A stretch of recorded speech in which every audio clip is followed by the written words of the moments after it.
Donc aujourd'hui, notre message, c'est le numéro 7 de cette série sur les dons de l'esprit.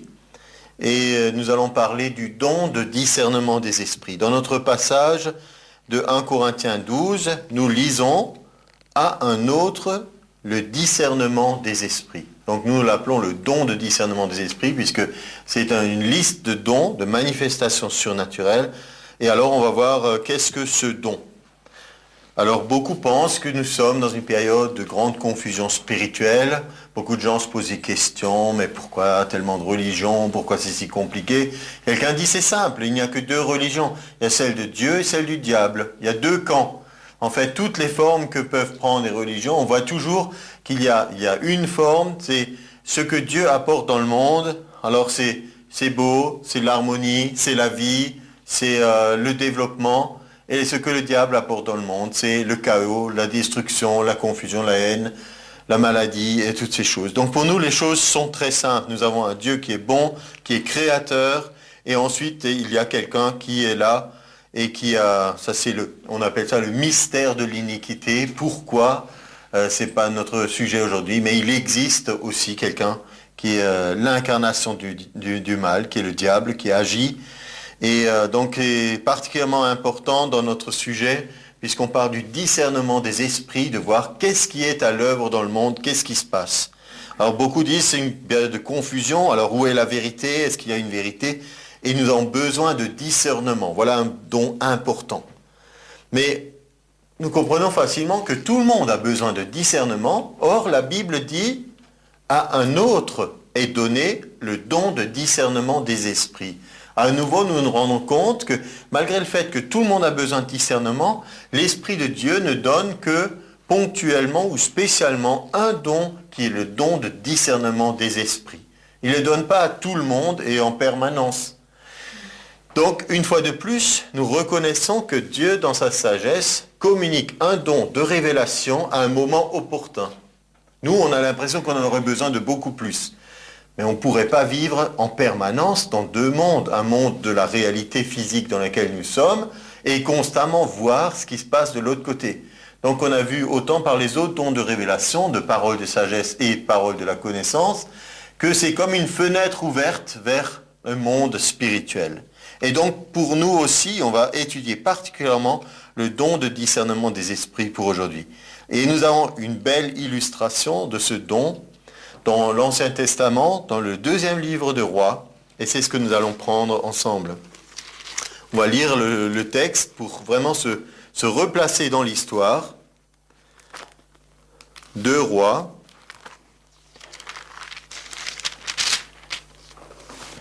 au chapitre 6, et le verset 8. Nous avons déjà abordé plusieurs fois cette histoire en rapport avec les autres dons, parole de sagesse, parole de connaissance, et cette fois-ci je la lis en entier. Le roi de Syrie était en guerre avec Israël, et dans un conseil qu'il tint avec ses serviteurs, il dit « Mon camp sera dans un tel lieu. » Mais l'homme de Dieu fit dire au roi d'Israël « Garde-toi de passer dans ce lieu, car les Syriens y descendent. » Et le roi d'Israël envoya des gens pour s'y tenir en observation, vers le lieu que lui avait mentionné, signalé l'homme de Dieu. Cela arriva non pas une fois ni deux fois, ça veut dire que ça arrivait souvent. Le roi de Syrie en eut le cœur agité. Il appela ses serviteurs et leur dit « Ne voulez-vous pas me déclarer lequel de nous est pour le roi d'Israël ?» L'un de ses serviteurs répondit « Personne, ô roi mon seigneur. Mais Élisée, le prophète qui est en Israël, rapporte au roi d'Israël les paroles que tu prononces dans ta chambre à coucher. » Et le roi dit « Allez, et voyez où il est, je le ferai prendre. » On va lui dire, voici il est à Dothan. Donc nous avions déjà vu cette première partie de cette histoire en rapport avec des révélations de paroles de connaissance, stratégie de l'ennemi, comment Dieu peut agir en faveur de son peuple. Et donc voilà que le roi de Syrie cherche à s'emparer du prophète, il savait où il était, et il nous est dit, au verset 14, « Il y envoya des chevaux, des chars et une forte troupe, qui arrivèrent de nuit et qui enveloppèrent la ville. Le serviteur de l'homme de Dieu se leva de bon matin et sortit, et voici une troupe entourait la ville, avec des chevaux et des chars. Et le serviteur dit à l'homme de Dieu, « Ah, mon Seigneur, comment ferons-nous » Il répondit, « Ne crains point, car ceux qui sont avec nous sont en plus grand nombre que ceux qui sont avec eux. » Élisée pria et dit, « Éternel, ouvre ses yeux pour qu'il voie. » Et l'Éternel ouvrit les yeux du serviteur qui vit la montagne pleine de chevaux et de chars de feu autour d'Élisée. Et là, nous avons une manifestation du don de discernement des esprits. Le prophète voit ce qui se passe dans le monde que nous appelons invisible, dans le monde spirituel.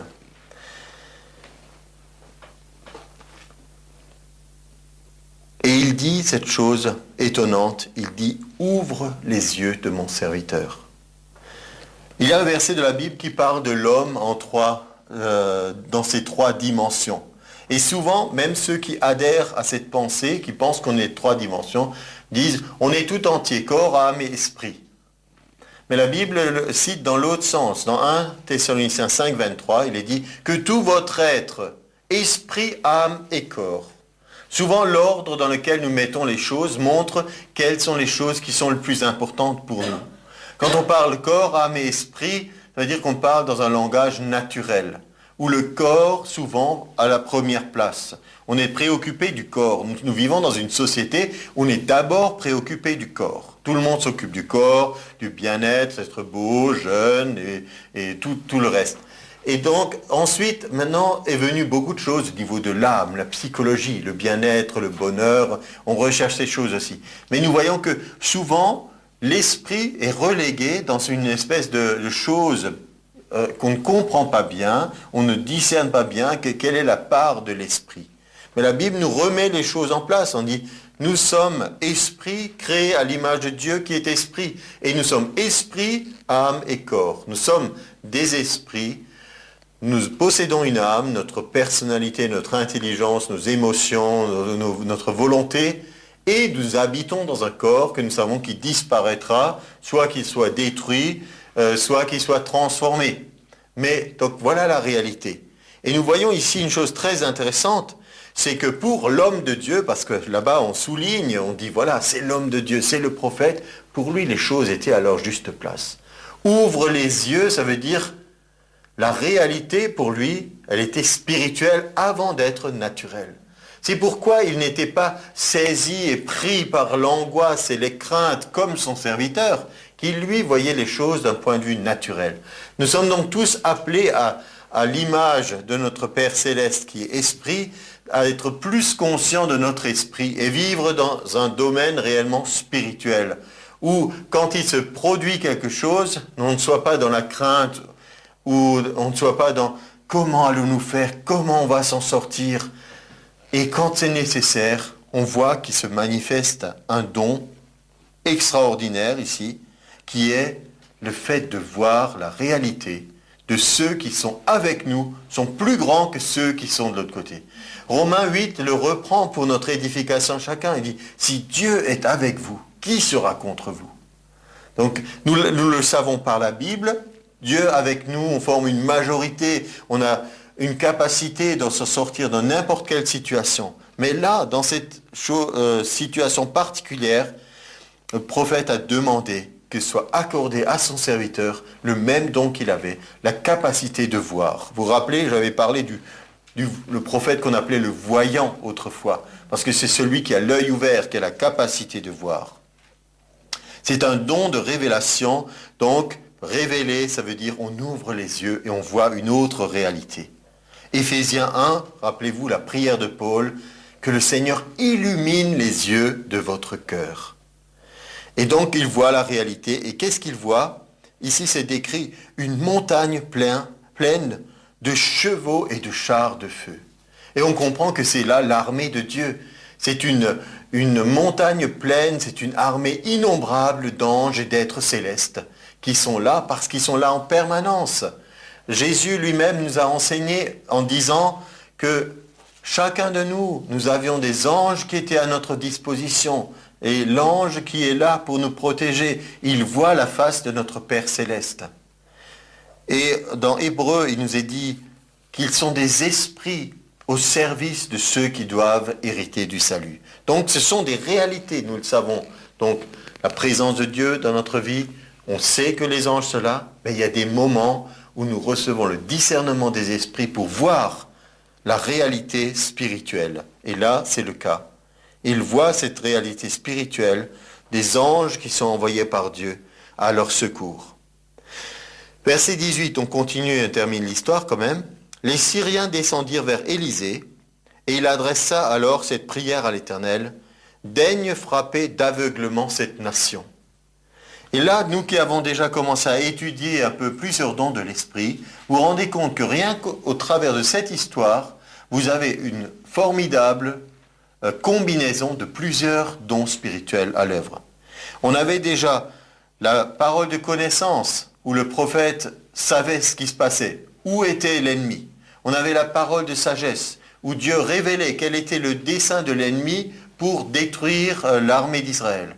Maintenant, nous avons la manifestation du don de discernement des esprits, et nous avons le don d'opérer des miracles qui se produit, puisque sur la voie du prophète, toute une nation, toute cette armée est frappée d'aveuglement.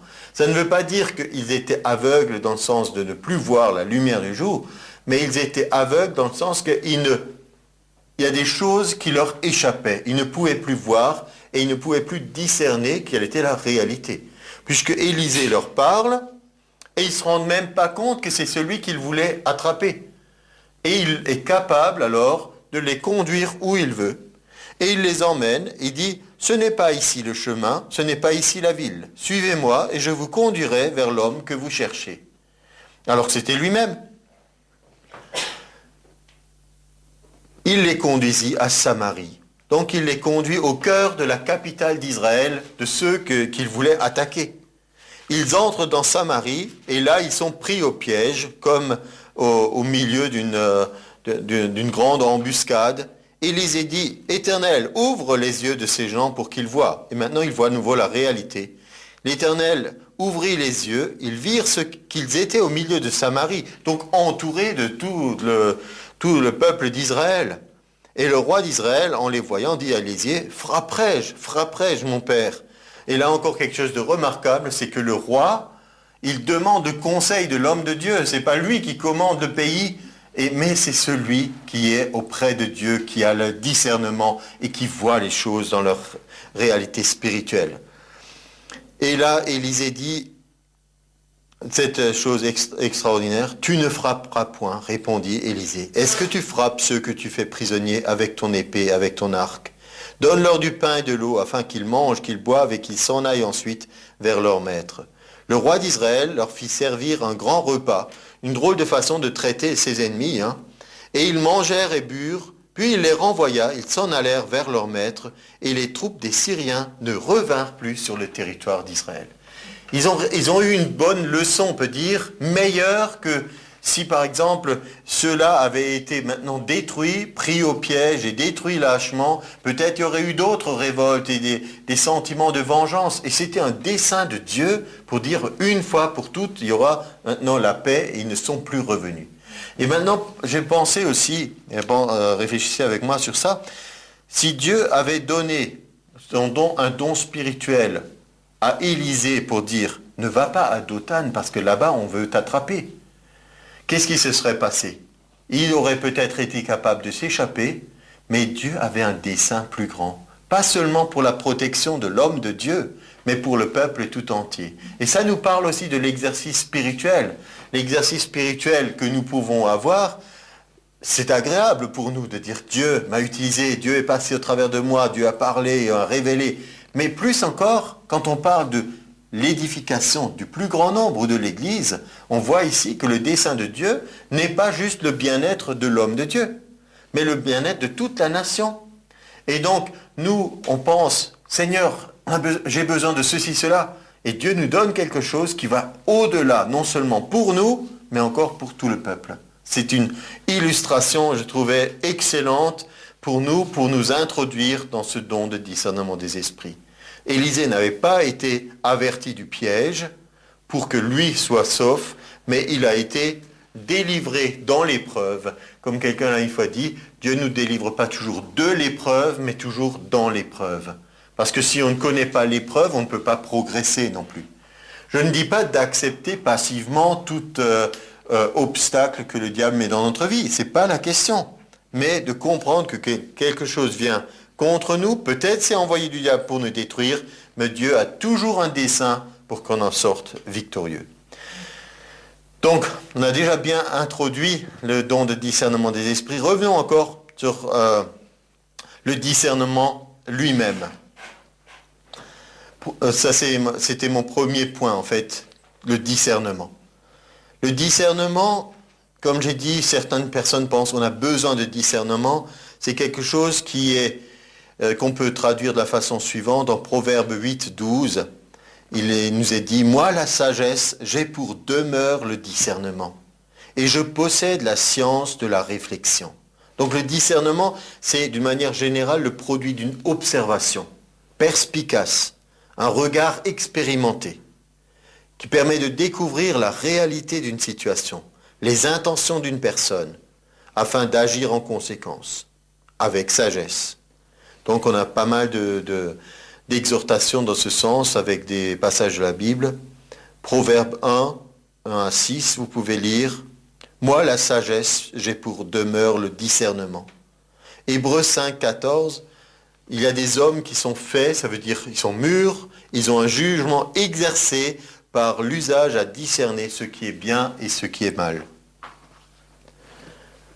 Paul priait aussi pour les Philippiens, chapitre 1, verset 9. « Ce que je demande dans mes prières, c'est que votre amour augmente de plus en plus, en connaissance et en pleine intelligence, pour le discernement des choses les meilleures. » Vous voyez, de toutes ces choses, déjà, tout ça c'est bon, c'est excellent. Ça nous permet de réfléchir, de méditer, de prendre de bonnes décisions. Mais on est dans un discernement global, général, on pourrait dire. Ces versets font ressortir parmi d'autres l'importance du discernement. Et on en souligne l'acquisition au moyen de la sagesse, de la réflexion, l'expérience spirituelle, la connaissance, l'intelligence. Une des définitions qu'on pourrait encore donner, c'est discerner, c'est une action de différencier par l'esprit, faire la différence, juger par comparaison, observation, examiner, juger. Une autre définition, ça pourrait être percevoir la réalité des choses, percer, mettre à jour. Je sais que c'est une répétition de beaucoup de choses, mais comme ça vous aurez vraiment saisi le sens général de discernement. Le point numéro 2, c'est les différentes formes de discernement. Il y a 3 formes de discernement. Le discernement naturel, c'est celui qui concerne les choses de l'homme. La perception qui découle de nos facultés d'observation, réflexion. On examine les choses, réfléchit. L'intelligence, le bon sens est utilisé. Un verset qui illustre, c'est Matthieu 18, 2 à 3. Jésus leur dit, « Le soir, vous dites, il fera beau, car le ciel est rouge. Et le matin, il y aura de l'orage aujourd'hui, car le ciel est d'un rouge sombre. Vous savez discerner l'aspect du ciel, et vous ne pouvez discerner les signes des temps. » Donc il y a une capacité naturelle où les gens discernent. Et des fois, on se dit, mais comment font-ils pour ne pas voir la réalité de ce que le monde est en train de vivre maintenant ? Parce qu'on reste dans un domaine strictement naturel. On n'a pas de révélation de ce qui se passe. Donc il y a un discernement spirituel qu'on peut exercer. C'est la forme numéro 2, discernement spirituel. On peut l'exercer parce qu'on a de l'expérience dans les choses de l'esprit de la parole de Dieu. Là, je pourrais encore rajouter un verset que je n'avais pas prévu. Il nous est dit, pour certains, vous en êtes encore au lait. Vous êtes encore au début. Et 1 Pierre disait, désirez comme des enfants nouveau-nés le lait spirituel et pur de la parole. Vous êtes au niveau du lait et il n'y a pas de discernement. On nous a dit que le Seigneur Jésus avait été élevé jusqu'à un âge où il pouvait discerner entre le bien et le mal, juger. Il y a un âge qu'on appelle l'âge de l'innocence, les premières années de la vie où l'enfant n'est pas encore conscient. Et spirituellement aussi, on a des bébés en Christ, ils ne sont pas capables de discerner. Mais nous, sans manifestation d'un don du Saint-Esprit, par l'usage et l'exercice de la parole de Dieu, nous sommes capables déjà de discerner certaines choses, de savoir ce qui est bien ou pas bien. Proverbe 1,4, justement, il nous est dit, c'est pour donner au simple du discernement, au jeune homme de la connaissance et de la réflexion. Ensuite, il y a le discernement surnaturel. On est dans un discernement naturel, puis spirituel, puis surnaturel. Et c'est celui dont nous faisons l'étude aujourd'hui, le don de discernement des esprits.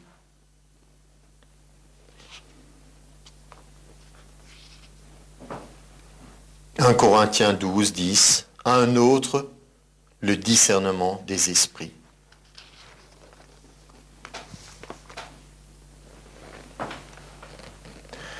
Dans le don de discernement des esprits, on se rend compte, une fois de plus, que si vous voulez manifester un don de l'esprit, il faut que vous soyez en communion avec Dieu. Même si on a vu que certains dons pouvaient se manifester, comme si vous vous rappelez de l'étude qu'on avait faite sur la prophétie, on a vu que quelqu'un prophétisait, Caïphe, c'était souverain sacrificateur, simplement parce qu'il était dans cette position. Il n'était pas dit que c'était un disciple de Jésus qui vivait en étroite communion avec lui ou qu'il était rempli du Saint-Esprit. Donc il est possible qu'on soit utilisé, on avait vu l'ânesse de Balaam, mais d'une manière normale et régulière, surtout pour le discernement des esprits, il y a nécessité d'une communion réelle avec le Seigneur. Car c'est de lui que vient la révélation. Et aussi parce qu'on va le voir dans un instant, le don de discernement des esprits nous amène à prendre des décisions et aller dans un certain sens pour agir. Et là, il ne faut pas se tromper. C'est pourquoi mon point numéro 3, c'est nous avons une capacité, avant d'attaquer le don de discernement des esprits lui-même, capacité d'éprouver les esprits. 1 Jean 4 nous dit que nous devons éprouver les esprits pour voir s'ils sont de Dieu. Si seulement les gens mettaient en pratique certaines choses simples de la Bible, ça éviterait énormément de confusion et d'égarement dans les fausses doctrines. Les gens sont tellement crédules pour certaines choses et des fois tellement durs d'entendement pour d'autres choses et pas réceptifs à la parole de Dieu. Et pour nous, ça nous montre une seule chose, c'est qu'il y a bien un diable qui agit. Parce qu'ici, il nous est dit, bien-aimés, n'ajoutez pas foi à tout esprit. Ne croyez pas n'importe quoi. Mais éprouvez les esprits pour savoir s'ils sont de Dieu. Beaucoup de gens se réclament de la part de Dieu, mais dans leurs agissements, pour nous, même sans discernement spirituel, il est évident que ça ne peut pas provenir de Dieu.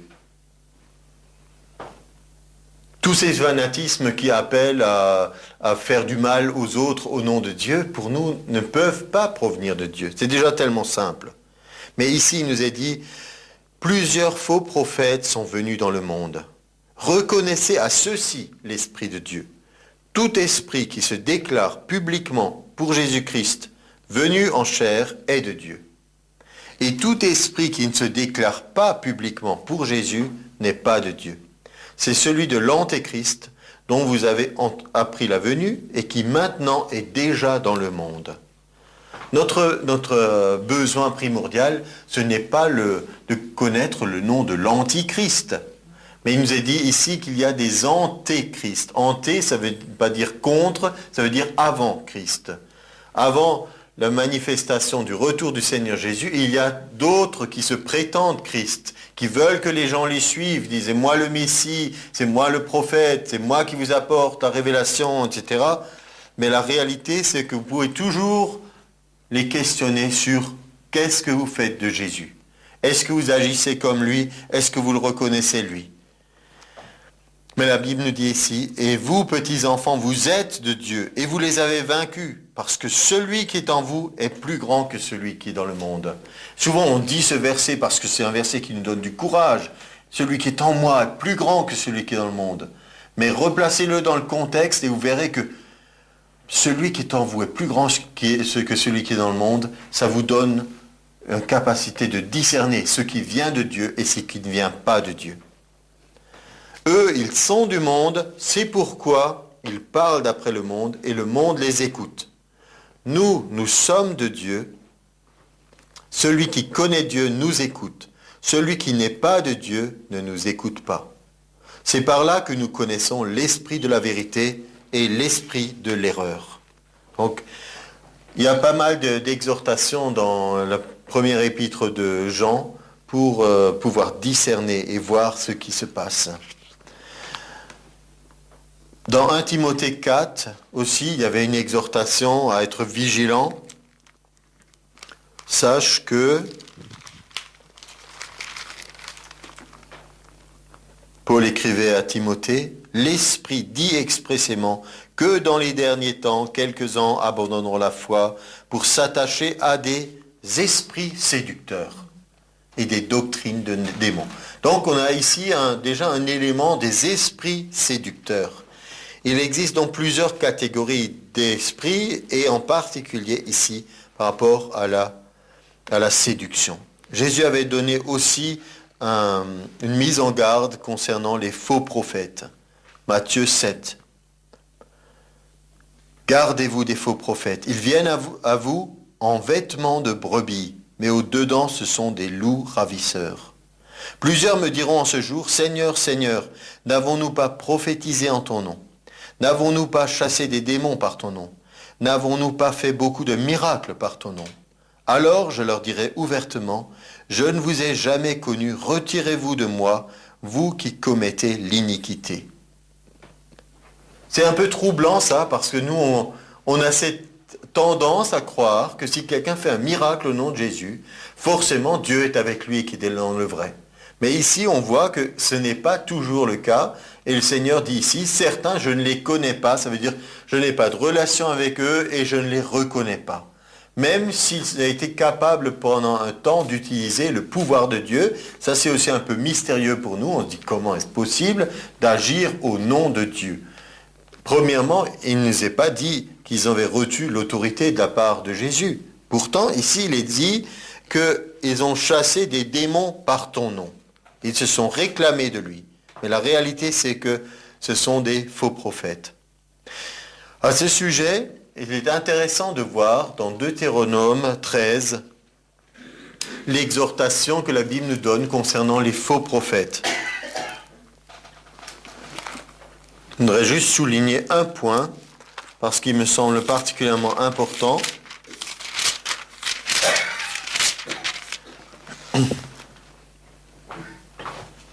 Donc imaginez que ça a été donné dès le début par Moïse dans ses livres. Dans le Deutéronome, il nous est dit, s'il s'élève au milieu de toi un prophète ou un songeur qui t'annonce un signe ou un prodige, et, écoutez bien, qu'il y ait accomplissement du signe ou du prodige dont il a parlé. Qu'il y ait accomplissement. Souvent, nous, on a cette tendance, on dit, si c'est un faux prophète, ça ne se passera pas. Et si ça se passe, ça prouve que c'est un vrai prophète.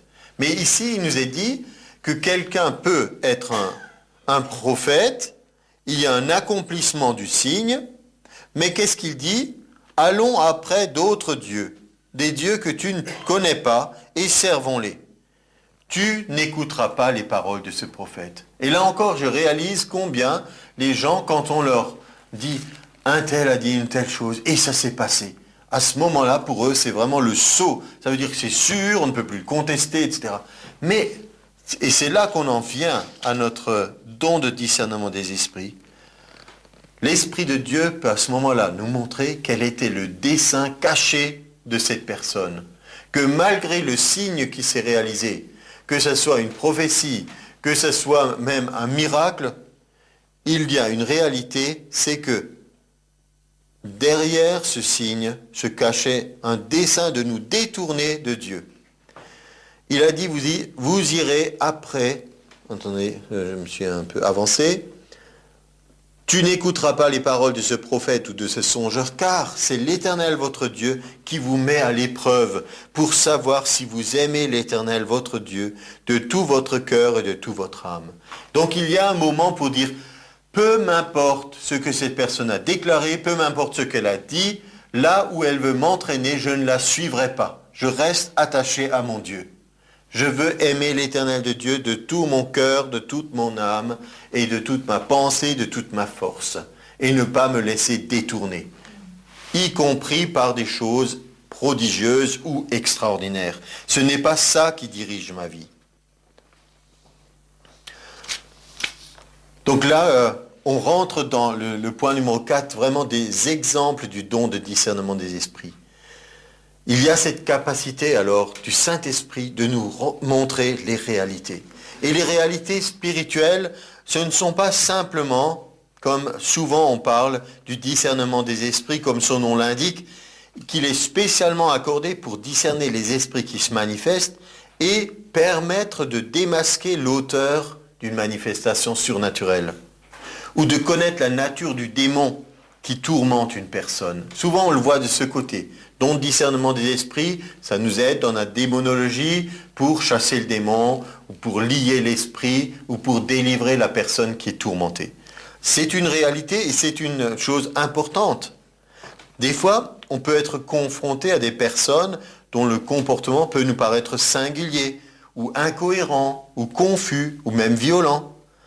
Il arrive que des gens, par exemple, s'agitent, ou crient, ou tombent par terre, ont des convulsions, ou d'autres choses encore, ou même se lèvent pour prophétiser, mais on sent que c'est pas bon. Je me rappelle très bien, nous étions dans une réunion nationale avec des leaders, des hommes d'affaires du plein évangile, il y a des années de ça. Tout à coup, il y a un homme qui faisait partie de la communauté, qui s'est levé et qui a commencé à prophétiser, et alors il est parti dans une espèce de gesticulation et de hurlement, et plusieurs des responsables ont pris autorité dans le nom de Jésus. On refuse cette manifestation. Parce qu'au départ, ça semblait très juste ce qu'il disait, mais on voyait que c'était quelque chose pour perturber ce que le Saint-Esprit voulait communiquer dans la réunion et pour arriver dans une direction totalement différente. Donc ça peut être quelqu'un où extérieurement, même ce qu'il a dit peut être juste. Mais on sent que l'objectif est de distraire plus que d'apporter la pensée de Dieu. Et à ce moment-là, on a besoin d'une révélation du Saint-Esprit pour savoir ce qui se cache derrière. Alors le don de discernement des esprits, il peut nous révéler des choses célestes. Par exemple, on pense à... Dans l'Ancien Testament, il y avait pas mal de visites d'anges. Et on pense à Jacob, la fameuse échelle qu'on appelle l'échelle de Jacob. C'était en fait un songe, mais dans le songe, il a vu l'échelle, il a vu des anges qui montaient et qui descendaient. On peut dire oui, mais c'était un songe. Mais il n'empêche que c'était pas juste un rêve, c'était pas le fruit de son imagination. Dieu lui a révélé qu'il y avait une communication entre le ciel et la terre, et par ses messagers. C'est pour ça que les anges sont assez fréquemment quand même cités dans la Bible, parce que ce sont, comme dit leur nom, ce sont des envoyés de Dieu, des messagers de Dieu. Donc il n'est pas étonnant pour nous que des anges se manifestent. Sauf qu'à un moment donné, il faut bien qu'on les reconnaisse comme tels. Et donc, on pense à la naissance de Jésus, l'ange qui apparaît à Marie, l'ange qui parle à Joseph, etc. Mais dans l'Ancien Testament, déjà, on a cette échelle de Jacob. Et qu'est-ce que ça produit? Il voit qu'il y a une réalité, de la présence de Dieu à cet endroit. Et il le consacre à Dieu. On va voir ça peut-être plus tard encore. Daniel, dans la fosse au lion, il a dit... Dieu a envoyé son ange pour fermer la gueule des lions. Ce n'est pas juste une façon imagée de dire que les lions ne lui ont rien fait. C'est qu'il a eu un don de discernement des esprits. Il a vu cet ange et sa présence et ça l'a rassuré, ça lui a donné la paix pour surmonter cette épreuve. Nous avons des exemples où dans l'Ancien Testament, il nous est dit Dieu est apparu à Abraham. C'est dans Genèse 17 et dans Genèse 18. Dieu apparut à Abraham. Il ne nous est pas dit juste Abraham a pensé dans son cœur que peut-être cette pensée vient de Dieu. Voyez la différence.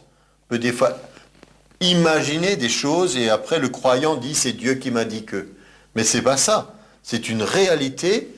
On peut dire qu'il a eu un discernement. Cette fois-ci, ce n'est pas une présence angélique, ce n'est pas une présence démoniaque, c'est la présence de Dieu lui-même qui lui apparaît.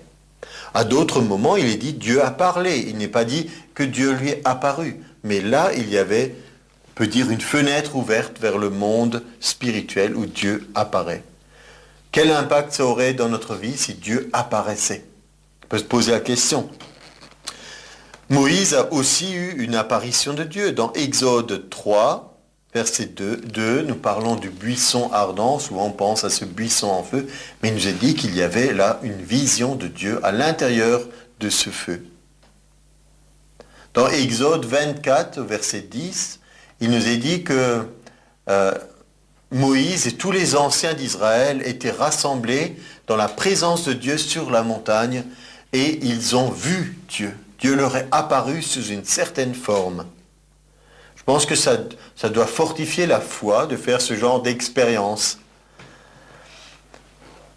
On a dans le Nouveau Testament, en particulier dans l'Apocalypse, que je vous rappelle, s'appelle le livre de la révélation de Jean qu'il a concernant un moment le Saint-Esprit, parce qu'il décrit le Saint-Esprit comme les 7 esprits de Dieu, et il a aussi une révélation de Jésus tel qu'il est maintenant. Parce qu'on peut dire qu'à un moment donné, Jésus est apparu dans l'Ancien Testament sous forme de l'ange de l'Éternel. De temps en temps, il y a eu des manifestations, puisqu'il est le Fils de Dieu de toute éternité.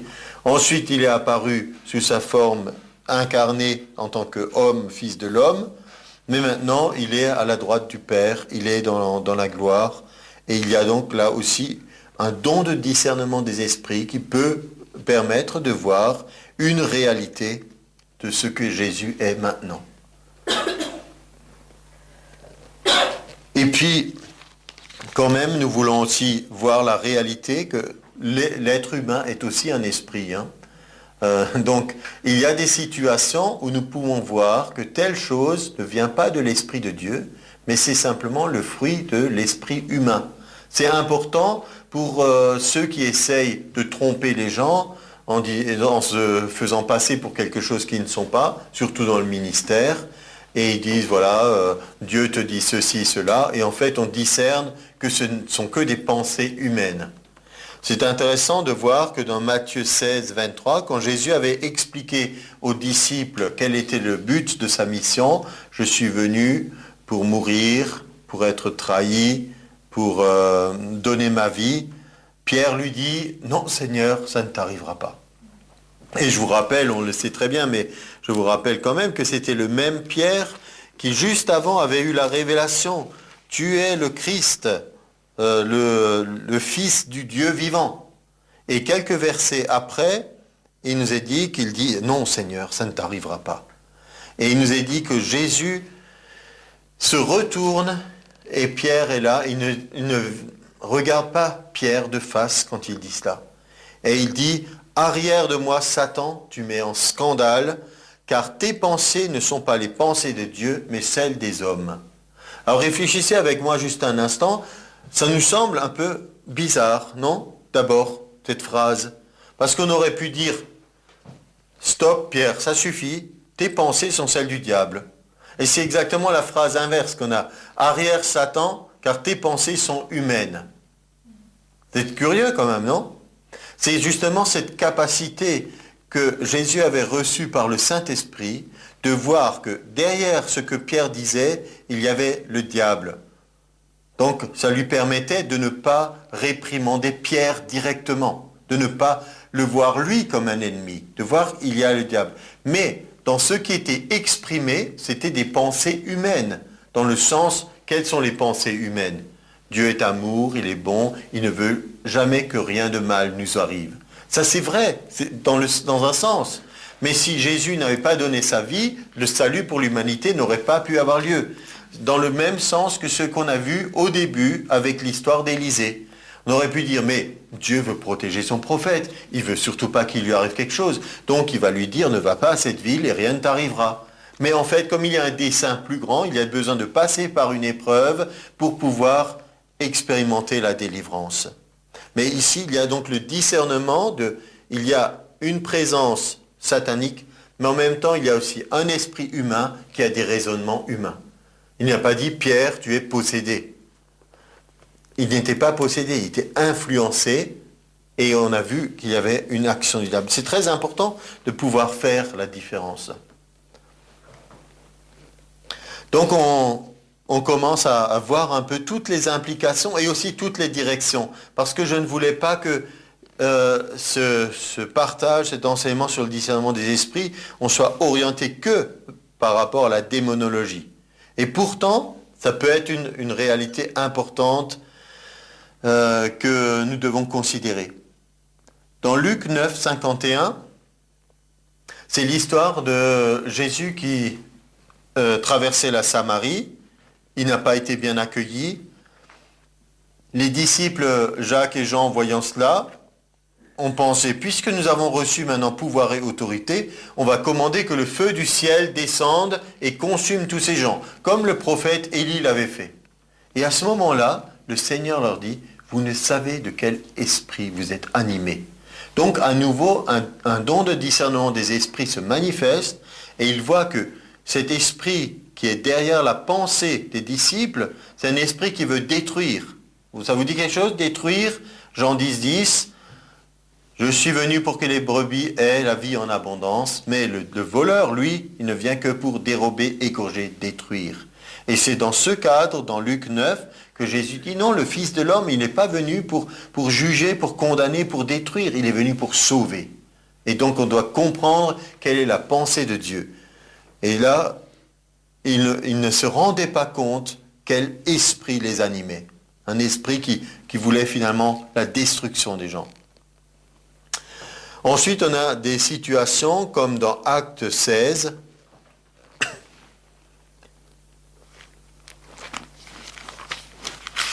On voit les actes des apôtres.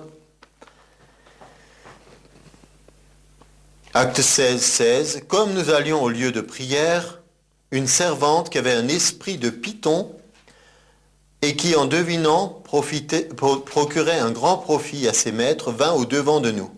Et elle se mit à nous suivre, Paul et nous. Elle criait, ces hommes sont les serviteurs du Dieu très haut, et ils vous annoncent la voie du salut. Elle fit cela pendant plusieurs jours. Donc nous voyons une fois de plus ici que ce n'est pas parce que quelque chose est dit et juste que forcément l'origine est bonne, ni on ne sait pas quel va être le but final. La chose était vraie, c'étaient vraiment les serviteurs du Dieu très haut et ils annonçaient la voie du salut. Mais Paul, à un moment donné, fatigué, parce que quand on est confronté aux puissances des ténèbres, il y a un combat et il y a une fatigue. Et on peut être fatigué, on en a assez. Se retourne et dit à l'esprit, et ça c'était au moment où il a reçu le don de discernement des esprits, je t'ordonne au nom de Jésus-Christ de sortir d'elle. Et il sortit à l'heure même. Quand il a eu le discernement, il a donné cet ordre de sortir. Peut-être avant, il se doutait déjà de quelque chose, mais il y a une différence entre se douter de quelque chose, d'avoir une suspicion et la réalité. Et rappelez-vous que la Bible nous dit aussi que certaines choses se produisent parce que Satan aussi sait se déguiser en ange de lumière. Je vais juste chercher le passage.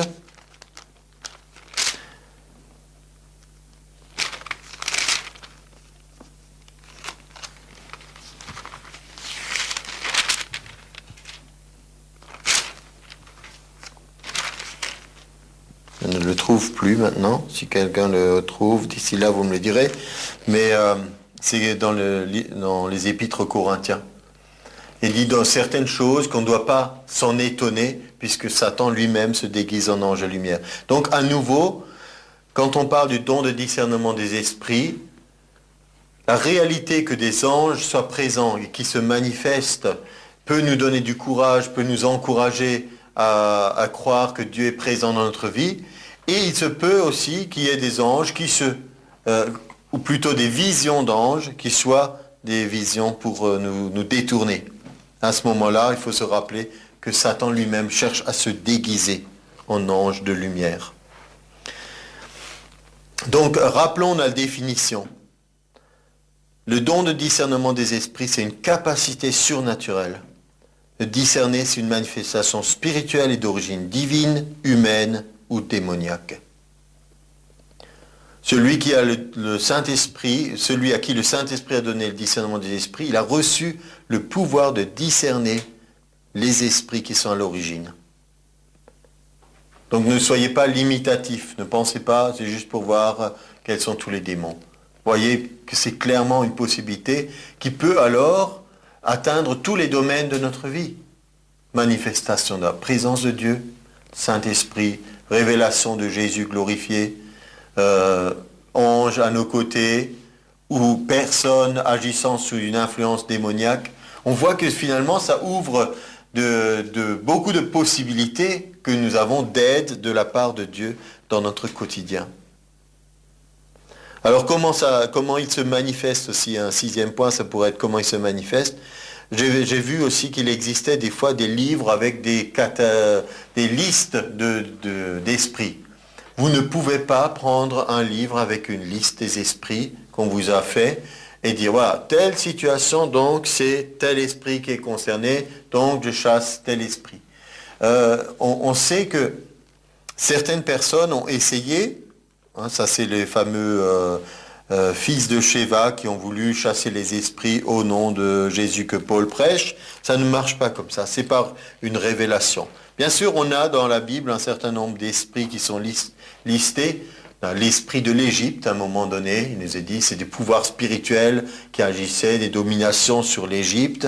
Donc on peut imaginer ce que c'est l'Égypte avec l'idolâtrie, avec l'esclavage, avec beaucoup de choses. Beaucoup d'endroits aussi, c'est l'esprit de prostitution. L'esprit de prostitution, c'est l'esprit qui se manifeste pas seulement dans la prostitution physique, mais aussi une question de toutes sortes de formes de prostitution, où finalement on renonce à Dieu ou à ce que Dieu a prévu pour l'homme, pour se vendre à des divinités, pour se livrer à des cultes abominables, avec tout ce que ça comporte. Et des fois, on a des esprits qui sont nommés dans les évangiles, un esprit sourd et muet. Quand Jésus l'a chassé, la personne pouvait de nouveau entendre et parler. Et comment on savait que c'était un esprit sourd et muet? C'est parce que la personne qui en était liée, elle ne pouvait pas entendre ou parler. Donc il y a des choses qui nous semblent simples, mais ce n'est pas forcément parce que quelqu'un est sourd ou qui est muet que c'est obligatoirement un esprit. C'est pour ça qu'on a besoin du don de discernement des esprits. Et ce qui est intéressant, c'est de voir aussi que le Seigneur Jésus, comme il agissait, ça, on va le voir dans un instant, ce que le don de discernement des esprits produit, il y a de nouveau un exemple de combinaison. Alors, dans Luc 13, par exemple,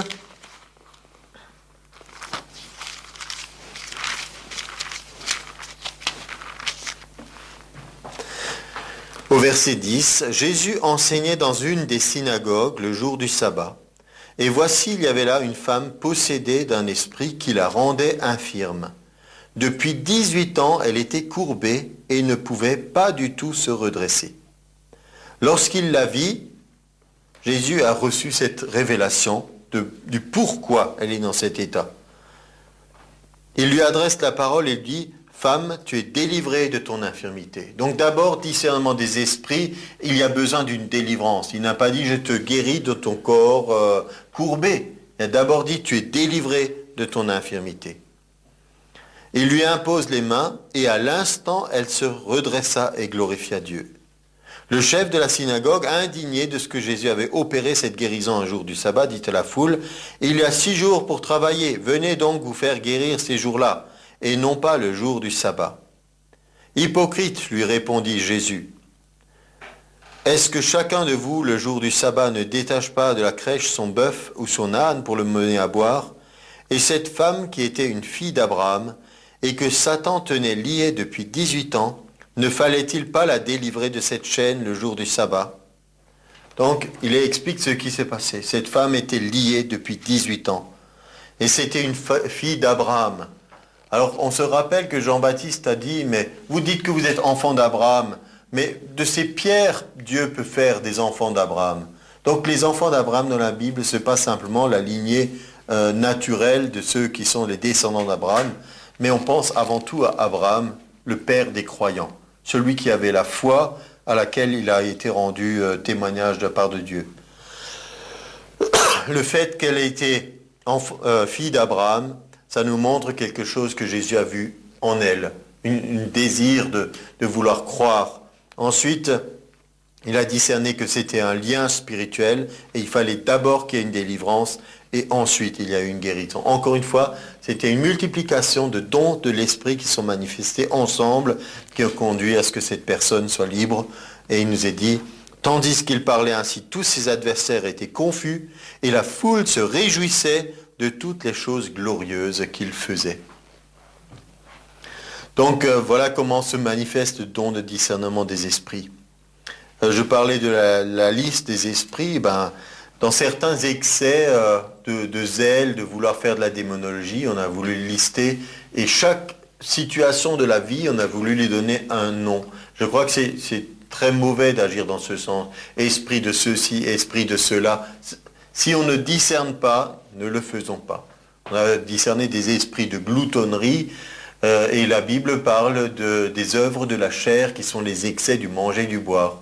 Donc il y a des fois un problème parce que les gens essaient de solutionner spirituellement en chassant un démon, un problème qui est en fait une œuvre de la chair et qui mérite un autre traitement. Sinon il n'y a jamais de solution.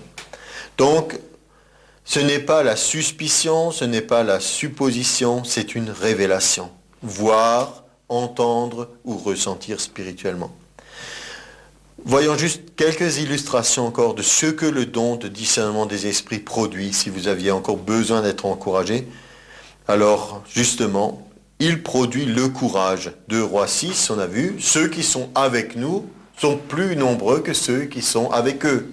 Donc il y a une situation où ça produit le courage. On a vu ici, Luc 13, ce que ça produit, la délivrance.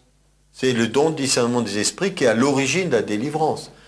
On aurait pu prier encore, Seigneur guéris cette personne, Seigneur guéris cette femme, s'il n'y avait pas eu d'abord la délivrance, parce qu'il nous est dit que la femme était possédée d'un esprit qui la rendait infirme. On peut prier pour la guérison, on pourrait prendre des médicaments ou que sais-je, ça ne sert à rien s'il n'y a pas d'abord une délivrance. Numéro 3, ce que ça produit, la capacité de pardonner. C'est un résumé un peu des choses qu'on a abordées, de se rendre compte que ce n'est pas vraiment la personne qui vous a fait du mal, mais c'est ceux qui étaient derrière elle qui l'a poussé à le faire. Jésus a même pu dire sur la croix, pardonne-leur car ils ne savent pas ce qu'ils font. On pourrait dire, mais enfin, il ne peut pas dire qu'ils l'ont fait pas exprès ou par hasard. Ils l'ont voulu le crucifier. Mais c'est le Seigneur qui a dit, ils ne savent pas ce qu'ils font. Ils ne se rendent pas réellement compte à quel point ils ont mal agi. Et donc, comme on veut être comme lui, on doit aussi marcher par l'amour, 1 Corinthiens 13, l'amour croit tout, excuse tout, croit toujours le meilleur, etc. Et donc ne soupçonne pas le mal. On ne dit pas à chaque fois, il l'a fait exprès. Et on voit aussi qu'il y a, par le don de discernement des esprits, c'est pas possible, c'est pas lui seulement. Il y a quelque chose qui l'a poussé à agir. Et ça nous aide à pardonner. N'est-ce pas vrai? Qu'est-ce que ça peut encore produire? La crainte de Dieu. Il nous est dit, la crainte de l'Éternel, c'est le commencement de la sagesse. Dans Ésaïe 6, le prophète a une vision de Dieu sur son trône. Qu'est-ce que ça produit en lui? Ce désir de sainteté. Ça produit le désir de sainteté. On dit, c'est vraiment Dieu est sur son trône, je vois toute cette gloire de Dieu. Et immédiatement, il se sent indigne, il se sent sale, mais il reçoit la purification de Dieu. On ne peut pas se purifier nous-mêmes réellement, mais on peut avoir ce désir de le devenir. Et rappelez-vous, vous ne serez jamais plus pur que purifié par le sang de Jésus. Ça peut produire aussi la consécration. Dans Genèse 28, on a vu l'échelle de Jacob. Jacob s'est dit, ici c'est un lieu saint, c'est quelque chose de particulier. Là il y a une présence de Dieu qui est différente. Nous on croit que Dieu est universel partout, mais Dieu choisit aussi des endroits. Il peut choisir des lieux de rendez-vous que vous avez avec Dieu. Il n'a pas choisi au hasard Israël ou le mont Sinaï. Il y a des choses que Dieu a décidé de faire. Mais alors, de voir, tiens, ça c'est cet endroit où j'ai vu cette vision de l'échelle de Jacob. Alors Jacob, qu'est-ce qu'il fait? Il dresse un autel, il verse de l'huile sur les pierres, il consacre cet endroit comme un endroit de prière, et il fait un vœu à Dieu. Il dit, voilà, si tu prends soin de moi, si tu fais ceci et cela, je te donnerai la dîme de tout. C'est un engagement, c'est une alliance, une consécration. Et la dernière, ce que le don de discernement des esprits produit, c'est la réalité spirituelle de maintenant. Quelle est notre situation maintenant? Parce que vous savez, dans la Bible, il y a plusieurs périodes. Mais nous devons savoir, maintenant on n'est plus sous l'ancienne alliance, on est dans cette période de la grâce de Dieu, dans cette période juste avant le retour de Jésus, et on est dans cette période où lui, il a tout accompli, il est à droite du Père, et il va y avoir cette union entre le Seigneur et son Église. Voilà la réalité dans laquelle nous vivons. Donc entretenons-nous constamment de ça par tous les moyens que nous avons, de la parole de Dieu, de la prière, de la présence de Dieu, et s'il nous permet de discerner par le don de discernement des esprits, soyons reconnaissants de tout ce que nous pouvons encore recevoir de lui d'une façon surnaturelle. Amen.